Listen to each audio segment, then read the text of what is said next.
నమస్కారం. VS9 news కి స్వాగతం. హెడ్లైన్స్ చూద్దాం.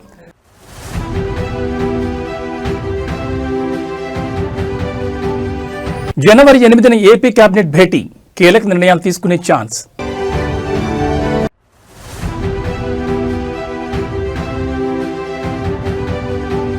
ఏపీలో నేటి నుంచి అమల్లోకి కొత్త జిల్లాలు, కలెక్టర్లు ఎస్పీలను నియమిస్తూ ఉత్తర్వులు జారీ.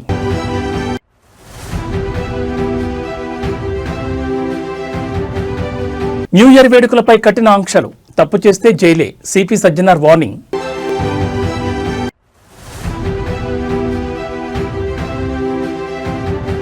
కేవలం 3 ఏళ్లలో కళ్లు చెదిరే రీతిలో ఐబొమ్మ రవి సంపాదన, 12 రోజుల కస్టడీలో రవి కీలక అంశాలు రివీల్.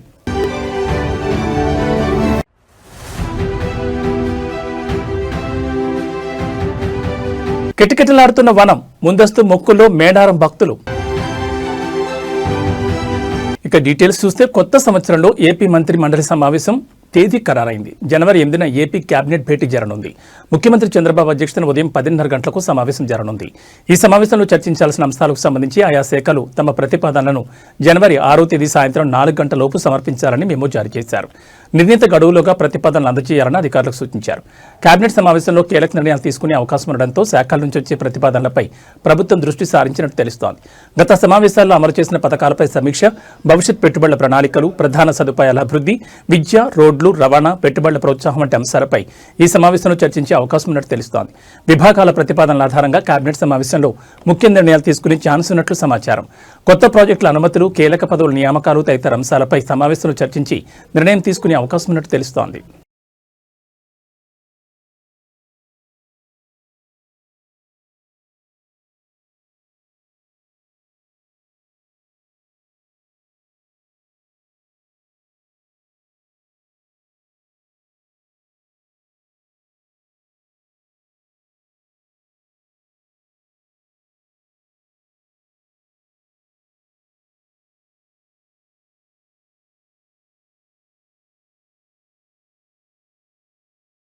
నేటి నుంచి ఏపీలో కొత్త జిల్లాలు అమల్లోకి రానున్నాయి. ఈ మేరకు ప్రభుత్వం 2 కొత్త జిల్లాల ఏర్పాటుకు తుది నోటిఫికేషన్ జారీ చేసింది.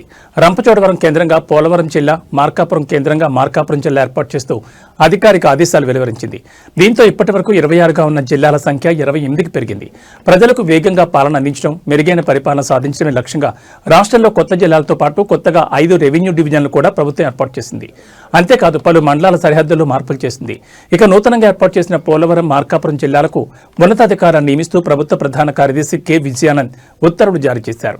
మార్కాపురం జిల్లా ఇన్ఛార్జ్ కలెక్టర్గా పి రాజాబాబు, ఇన్ఛార్జ్ ఎస్పీగా వి హర్షవర్ధన్ రాజు, ఇన్ఛార్జ్ జేసీగా రోణంకి గోపాలకృష్ణ నియమించగా, పోలవరం జిల్లాకు ఇన్ఛార్జ్ కలెక్టర్గా ఏఎస్ దినేష్ కుమార్, ఇన్ఛార్జ్ ఎస్పీగా అమిత్ బర్దర్, ఇన్ఛార్జ్ జేసీగా తిరుమాని శ్రీపూజన్ నియమించారు.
తెలంగాణ ఉద్యమకారుల సంక్షేమం కోసం ఎమ్మెల్సీ కల్వకుంట్ల కవిత కరీంనగర్ వేదికగా పోరాట బాటపట్టారు. ఉద్యమకారులతో కలిసి భూ పోరాటంలో పాల్గొన్న ఆమె ప్రభుత్వంపై ఘాటు వ్యాఖ్యలు చేశారు. తెలంగాణ సాధన కోసం ప్రాణాలకు తెగించి కొట్లాడిన ఉద్యమకారులకు ప్రభుత్వం ఇస్తామన్న 250 గజాల నివాస స్థలాన్ని వెంటనే కేటాయించాలని డిమాండ్ చేశారు. ఈ సందర్భంగా కవిత మాట్లాడుతూ మనం కొట్లాడితేనే తెలంగాణ వచ్చింది, ఇప్పుడు మన హక్కుల కోసం కూడా కొట్లాడాల్సింది, ఎక్కడికక్కడ భూములను ఆక్రమించుకోవాలని ఉద్యమకారులు పిలుపునిచ్చారు. మళ్లీ కమిటీల పేరుతో కాంగ్రెస్ ప్రభుత్వం కాలయాపన చేస్తే ఊరుకునేది లేదని హెచ్చరించారు. ఎన్నికల సమయంలో ఇచ్చిన హామీలను నెరవేర్చే వరకు తాము విశ్రమించబోమని, ఉద్యమకారుల పక్షాన్ని నిలబడి పోరాటం కొనసాగిస్తామని ఆమె స్పష్టం చేశారు. తెలంగాణ అందరికీ నమస్కారం. ఇవాళ తెలంగాణ వ్యాప్తంగా మంచిగా లేదా? ఓకే. జై తెలంగాణ.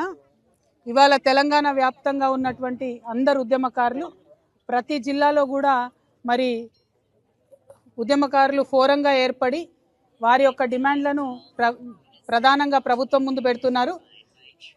ఇవాళ కాంగ్రెస్ ప్రభుత్వం ఏదైతే 250 గజాల భూమి ఇస్తానని వాగ్దానం చేసిందో, ఏదైతే ఉద్యమకారులందరినీ గుర్తించి పెన్షన్ ఇస్తానని వాగ్దానం చేసిందో, ఏదైతే ఉద్యమకారుల సంక్షేమ బోర్డు పెడతామని చెప్పి వాగ్దానం చేసిందో, ఇవన్నీ కూడా ఖచ్చితంగా చేయాలి అనేటటువంటి ఒక డిమాండ్తోని ఇవాళ కరీంనగర్ ఉద్యమకారుల ఫోరం తరఫున కరీంనగర్ పట్టణంలో మరి దాదాపు 5 ఎకరాల భూమి, ఇక్కడ ప్రభుత్వ భూమి ఉంటే ఆ ప్రభుత్వ భూమిని మానకొండూరులో మేము ఇవాళ ఆక్రమించుకోవడం జరిగింది.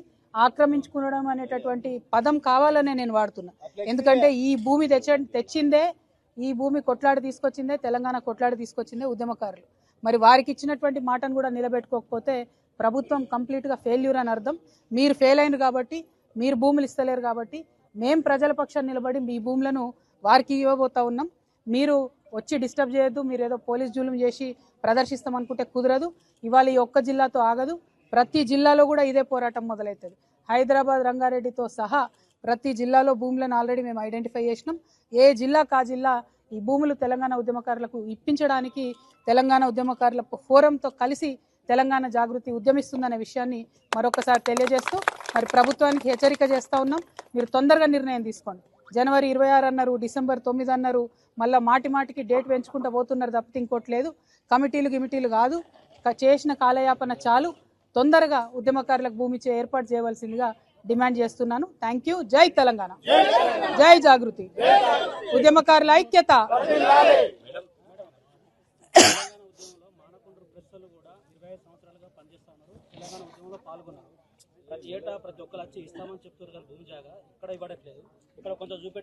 న్యూ ఇయర్ సందర్భంగా మద్యం తాగి వాహనాల్లో రోడ్లపై వస్తే ఎట్టి పరిస్థితుల్లోనూ ఉపేక్షించేది లేదని నగర సిపి వీసీ సజ్జనార్ హెచ్చరించారు.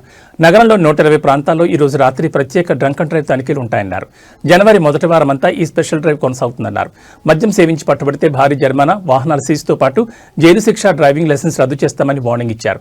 ర్యాష్ డ్రైవింగ్, ట్రిపుల్ రైడింగ్, బహిరంగ ప్రదేశాల్లో న్యూసెన్స్ చేసే వారిపై కఠిన చర్య ఉంటాయన్నారు. మద్యం సేవించిన వారు డ్రైవింగ్ చేయకుండా క్యాబ్ లేదా డ్రైవర్లను ఆశ్రయించాలని సూచించారు. కొత్త సంవత్సర వేడుకలను మీ కుటుంబ సభ్యులు, బంధుమిత్రులతో క్షేమంగా జరుపుకోవాలని కోరుకుంటున్నామని తెలిపారు. న్యూ ఇయర్ సందర్భంగా క్యాబ్ లేదా ఆటో డ్రైవర్లు రైడ్ రావడానికి నిరాకరించిన, బుకింగ్ ధర కంటే ఎక్కువ డబ్బులు డిమాండ్ చేసినా ఉపేక్షించేది లేదన్నారు. నిబంధనలు అతిక్రమించే వారిపై మోటార్ వెహికల్ చట్టం సెక్షన్ 178(3)(b) ప్రకారం కఠిన చర్యలు తీసుకుంటామన్నారు. ఇదిలా ఉంటే కొత్త సంవత్సర వేడుకలను దృష్టిలో పెట్టుకుని హైదరాబాద్ మెట్రో రైల్ లిమిటెడ్ ఇవాళ రాత్రి మెట్రో రైల్ వేళ్లను పొడిగించింది. బుధవారం అర్ధరాత్రి 1 గంట వరకు మెట్రో రైళ్లు అందుబాటులో ఉండనున్నాయి. ప్రారంభ స్టేషన్ నుంచి రాత్రి 1 గంటకు చివరి మెట్రో రైలు బయలుదేరనుంది. హైదరాబాద్ సిటీ పోలీసు ఈ డ్రంక్ అండ్ డ్రైవింగ్ పైన చాలా ఉక్కుపాదం మోపుతుంది. ఒక న్యూ ఇయర్ దృష్టిలో పెట్టుకొని మనము ఎక్కువ టీమ్స్ పెట్టడం జరిగింది. ఆల్మోస్ట్ 126 టీమ్స్ పనిచేయడం జరుగుతుంది. ప్రతిరోజు కూడా ఆల్మోస్ట్ నెక్స్ట్ 2026 ఫస్ట్ వీక్ దాకా కూడా మనం ఈ యొక్క టీమ్స్ని పనిచేయడం జరుగుతుంది. సో ముఖ్యంగా ప్రజలందరూ కూడా కోరుతున్నాను, మీరందరూ కూడా అన్ని విషయాల్లో సహకరిస్తున్నారు. ఈ విషయంలో కూడా మీరందరూ కూడా సహకరించాలి. ఎవరు కూడా డ్రింక్ అండ్ డ్రైవ్ చేయవద్దు. మీరందరూ కూడా తాగి బండి నడిపితే చాలా అంటే చాలా స్ట్రింజెంట్ యాక్షన్ తీసుకోవడం జరుగుతుంది. సంవత్సరాన్ని మీ యొక్క ఫ్యామిలీస్, ఫ్రెండ్స్ మధ్యలో మీరు చేసుకోవాలి, కానీ 4 గోడల మధ్యలో చేసుకోవద్దని చెప్పి మరి కోరుతున్నాను. మెమొరబుల్ మిజరబుల్ గా చేసుకోవద్దని చెప్పి నేను మరి కోరుతున్నాను. అట్లానే ఈ యొక్క డేంజరస్ డ్రైవింగ్ పైన కూడా హైదరాబాద్ సిటీ ట్రాఫిక్ పోలీస్ చాలా గట్టిగా మనము ఎఫర్ట్స్ పెట్టడం జరుగుతుంది. ముఖ్యంగా హెల్మెట్ లెస్ డ్రైవింగ్ కావచ్చు, మైనర్ డ్రైవింగ్ కావచ్చు, రాంగ్ డ్రైవింగ్ కావచ్చు, దానిపైన కూడా చాలా అంటే చాలా ఫోకస్గా మనం పనిచేయడం జరుగుతుంది. మనం కూడా ఈ ట్రిపుల్ రైడింగ్ కావచ్చు, మన మొబైల్ ఫోన్ యూసేజ్ కావచ్చు, రాంగ్ సైడ్ డ్రైవింగ్ పైన చాలా మనము గట్టిగా ఎఫర్ట్స్ పెట్టడం జరుగుతుంది. ఈ మైనర్ డ్రైవింగ్లో ఎవరు పట్టుబడితే వాళ్ళ పేరెంట్స్ పైన కూడా కేసు కట్టడం జరుగుతుంది. మీరేదో వాళ్ళు అడుగుతున్నారు, మాకు ఇబ్బంది పెడుతున్నారంటే వాళ్ళకి ఏదో జాయ్ఫుల్ రైడ్ కోసం మీరు కీ ఇస్తే మీరు కూడా లోపల వెళ్ళాల్సి వస్తుంది, మీ పైన కూడా కేసు వస్తుంది. సో ఎవరు కూడా పేరెంట్స్ ముఖ్యంగా పిల్లలకి చేతికి కీ ఇవ్వద్దు. డ్రైవింగ్ లైసెన్స్ వచ్చిన తర్వాతనే మీరు వెహికల్ ఇవ్వాలని చెప్పి కోరుతున్నాను. ఛత్రపతి శివాజీ మహారాజ్ విగ్రహాన్ని దుండగలు తగులబెట్టడం సంచలనం సృష్టిస్తోంది. ఈ షాకింగ్ ఘటన వరంగల్ జిల్లా రాయపర్తి మండలం బందనపల్లి గ్రామంలో మంగళవారం అర్ధరాత్రి చోటు చేసుకుంది. ఇటీవల స్థానిక సంస్థల ఎన్నికలకు ముందు మాజీ మంత్రి ఎర్రబెల్లి దయాకర్రావు ఈ విగ్రహాన్ని గ్రామంలో ఏర్పాటు చేశారు. అయితే రాజకీయ కక్షల కారణంగానే కొందరు దుండగులు కావాలని విగ్రహానికి నిప్పిపెట్టారని గ్రామస్తులు ఆరోపిస్తున్నారు. ఈ ఘటనతో బందనపల్లిలో ఒక్కసారిగా ఉద్రిక్త వాతావరణం నెలకొంది. తమ ఆత్మగౌరవానికి ప్రతీకైన మహనీయుడి విగ్రహాన్ని అవమానించడంపై హిందుత్వ సంఘాలు, స్థానికులు తీవ్ర ఆగ్రహం వ్యక్తం చేస్తూ నిందితులను వెంటనే అరెస్ట్ చేయాలని ఆందోళన చేపట్టారు. కాగా ఈ ఘటనపై స్పందించిన బీజేపీ తెలంగాణ విభాగం నిప్పులు జరిగింది. ధర్మ పరిరక్షణ కోసం పోరాడిన శివాజీ మహారాజ్ విగ్రహాన్ని తగలబెట్టడం అత్యంత హేయమైన చర్యని, రాష్ట్రంలో శాంతి భద్రతలు పూర్తిగా అటకెక్కాయని సోషల్ మీడియా వేదికగా విమర్శించింది. అధికార కాంగ్రెస్ ప్రభుత్వం ఈ దేశద్రోహ పూరిత చర్యలకు పాల్పడిన వారిపై ఉక్కుపాతం మోపాలని, లేని పక్షంలో రాష్ట్ర వ్యాప్త ఆందోళన చేపడతామని హెచ్చరించింది. రాజకీయ విభేదాల కోసం మహనీయుల విగ్రహాలను లక్ష్యంగా చేసుకోవడం సమాజంలో చిచ్చు పెట్టడమేనని బీజేపీ నేతలు పేర్కొన్నారు. ప్రభుత్వం తక్షణమే స్పందించి నిందితులను గుర్తించి కఠినంగా శిక్షించడంతో పాటు ఆ ప్రాంతాల్లో భారీ భద్రతను ఏర్పాటు చేయాలని డిమాండ్ చేసింది బీజేపీ.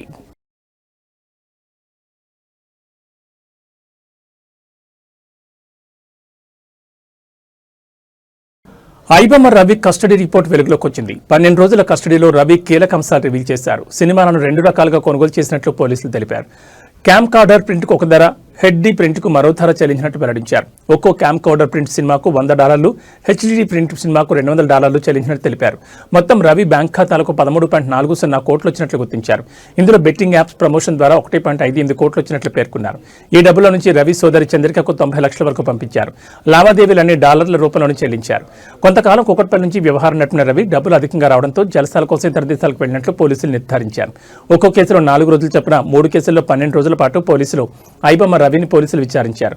విచారణ సందర్భంగా రవి మీడియాతో మాట్లాడుతూ తన మీద పెట్టిన కేసులన్నీ ఫాల్స్ అన్నారు. ఏదైనా కోర్టులోనే తేల్చుకుంటానంటూ తెలిపారు. సరైన సమయంలో వాస్తవాలు బయటపెడతానంటూ కోర్టు ఆవరణలో పేర్కొన్నారు.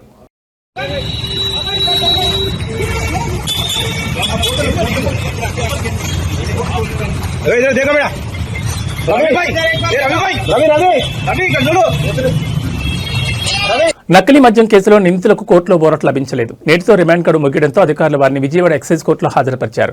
తదుపరి విచారణ నిమిత్తం వారి రిమాండ్ పొడిగించాలని అధికారులు న్యాయస్థానాన్ని కోరారు. ఈ మేరకు పిటిషన్ దాఖలు చేశారు. పిటిషన్ విచారించిన కోర్టు అధికారుల వినతిపై సానుకూలత వ్యక్తం చేసింది. రిమాండ్ గడువును పొడిగించేందుకు అంగీకరించింది. జనవరి 12 వరకు నిందితుల రిమాండ్కు అనుమతిచ్చింది. దీంతో జోగి రమేష్ సోదరులతో పాటు కేసులోని ఇతర నిందితుల రిమాండ్ గడువు ముందుకు పొడిగించడం జరిగింది. విచారణ అనంతరం భద్రతా కారణాల దృష్ట్యా నిందితులను తిరిగి విజయవాడ జిల్లా జైలుకు అధికారులు తరలించారు. ఈ సంచలన కేసులో అద్దెపల్లి జనార్దన్ రావు A1 ఇచ్చిన వాంగ్మూలం ఆధారంగా మాజీ మంత్రి జోగి రమేష్ను పోలీసులు 32వ నిందితుడిగా చేర్చారు. గత ప్రభుత్వ హయాంలో జోగి రమేష్ ప్రోద్బలంతోనే ఇబ్రహీంపట్నం, తంబళ్లపల్లి ప్రాంతాల్లో నకిలీ మద్యం తయారీ కేంద్రాలను నిర్వహించినట్లు అభియోగాలున్నాయి. అంతేకాకుండా కూటమి ప్రభుత్వానికి చెడ్డ పేరు తీసుకురావడానికి ఈ నకిలీ మద్యం మాఫియా ప్లాన్ చేసిందని, ఇందుకు జోగి రమేష్ భారీగా ఆర్థిక సహాయం చేస్తారని హామీ ఇచ్చారని దర్యాప్తు సంస్థ ఆరోపిస్తోంది. ఇప్పటికే ఈ కేసులో పలువురు నిందితుల బెయిల్ పిటిషన్ను కోర్టు తిరస్కరించగా లోతైన విచారణ కోసం పోలీసులు వీరిని కస్టడీలోకి తీసుకుని విచారించే ప్రక్రియను కూడా కొనసాగిస్తున్నారు.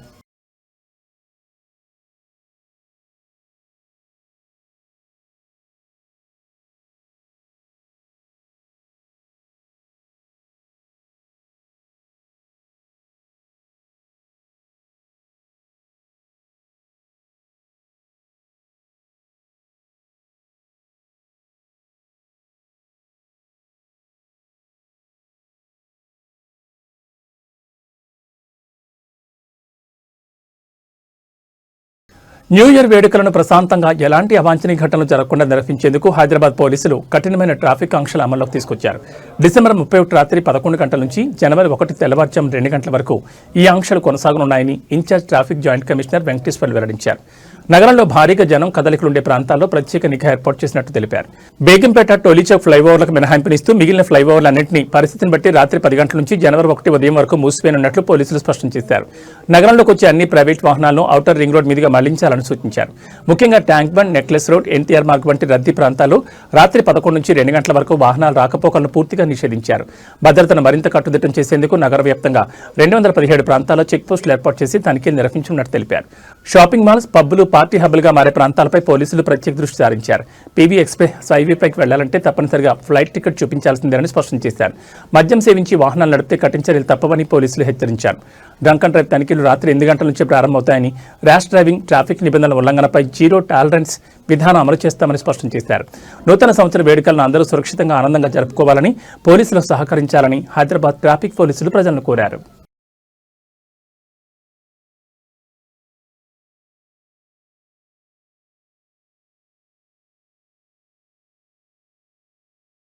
ములుగు జిల్లాలోని మేడారం అప్పుడే ఆధ్యాత్మిక శోభను సంతరించుకుంది. వచ్చే నెల 28 నుంచి 4 రోజుల పాటు జరిగే సమ్మక్క సారలమ్మ మహాజాతరకు ముందే భక్తులు మేడారానికి క్యూ కడుతున్నారు. జాతర సమయంలో ఉండే విపరీతమైన రద్దీని దృష్టిలో ఉంచుకుని ముఖ్యంగా చిన్నపిల్లలు ఉన్నవారు, వృద్ధులు ఇప్పుడే వచ్చి వనదేవతను దర్శించుకుంటున్నారు. మేడారానికి తరలివస్తున్న భక్తులు తమ బరువు తూగేలా బంగారాన్ని తూచి గద్దెల వద్ద సమర్పిస్తున్నారు.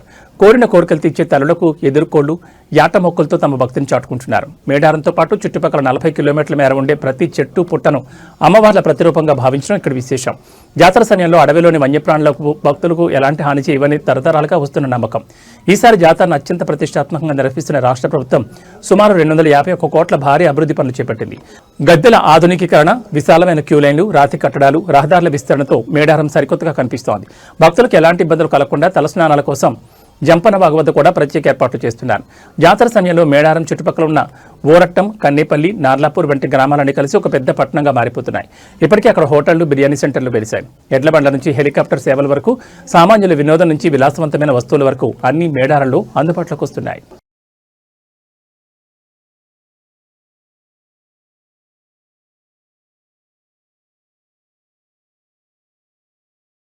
అన్నమయ్య జిల్లా కేంద్రంగా రాయచోటిని కొనసాగించాలనే డిమాండ్తో రాయచోటి ప్రజలు రోడ్డెక్కారు. వైసీపీ మాజీ ఎమ్మెల్యే గడికోట శ్రీకాంత్ రెడ్డి ఆధ్వర్యంలో నిర్వహించిన ఆత్మకోశ ర్యాలీకి జనం భారీగా తరలివచ్చారు. జిల్లా కేంద్రం మార్పుపై జరుగుతున్న ప్రచారాన్ని వ్యతిరేకిస్తూ శాంతియుత పద్ధతిలో ఈ నిరసన కార్యక్రమం చేపట్టారు. ర్యాలీ పొడవునా మదనపల్లి వద్దు, రాయచోటి ముద్దు అనే నినాదాలు మిన్నంటాయి.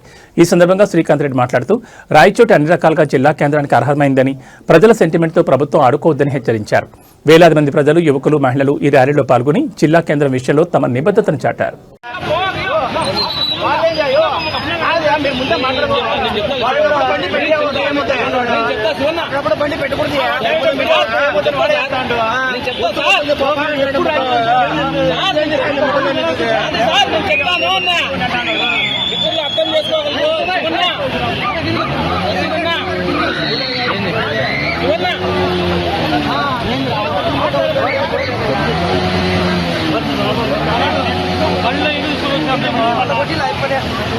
అన్నదాతకు కష్టాలు తీరడం లేదు. వరంగల్ జిల్లా చెన్నారావుపేట మండలం ఉప్పర్లపల్లి గ్రామంలో యూరియా కొరత రైతులను రోడ్డున పడేసింది. ఎరువుల కోసం రైతు వేదిక వద్ద రైతులు తెల్లవారుజాము నుంచి, మరికొందరు రాత్రంతా చలిలోనే జాగరణ చేస్తూ క్యూలైన్లో వేచి చూస్తున్నారు. ప్రస్తుతం గడ్డకట్టే చలి ఉన్నప్పటికీ పంటను కాపాడుకోవాలనే ఆరాటంతో వృద్ధులు, మహిళా రైతులు సైతం చెప్పులను క్యూలైన్లో ఉంచి వేచి ఉండడం అక్కడి పరిస్థితికి అద్దం పడుతోంది. మహిళా రైతులు చలిలో తీవ్ర ఇబ్బందులు పడుతున్నారు. ప్రభుత్వం ఎరువుల సరఫరా పెంచాలని, ఇలాంటి ఇబ్బందులు కలగకుండా చర్యలు తీసుకోవాలని రైతులు కన్నీటి పర్యంతమవుతున్నారు.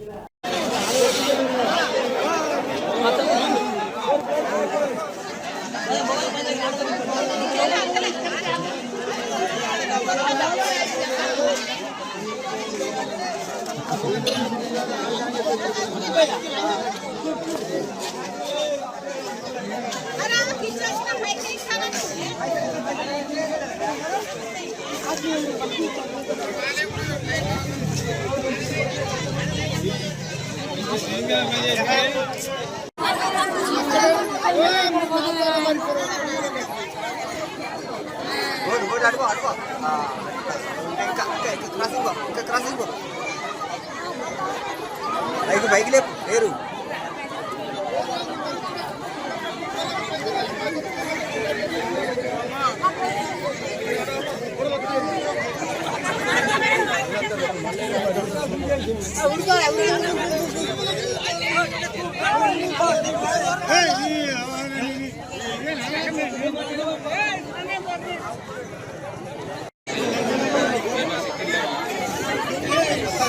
ప్రపంచ యాత్రికుడు యూట్యూబర్ అన్వేష్ కు షాకుల మీద షాకులు తగులుతున్నాయి. ఇప్పటికే సీతపై అనుచిత వ్యాఖ్యలు చేశాడంటూ అన్వేష్ పై కేసు నమోదవగా తాజాగా మరో కేసు నమోదైంది.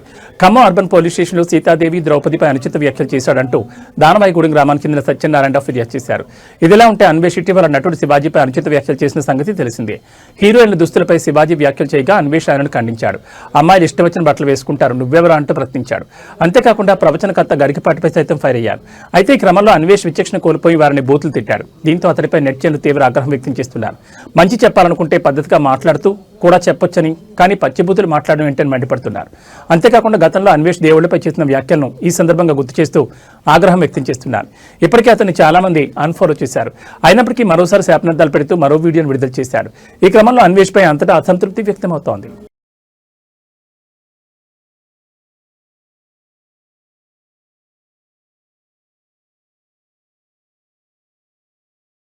ఇవి బులెటిన్ విశేషాలు. మరో బులెటిన్లో మళ్ళీ కలుసుకుందాం. నమస్కారం.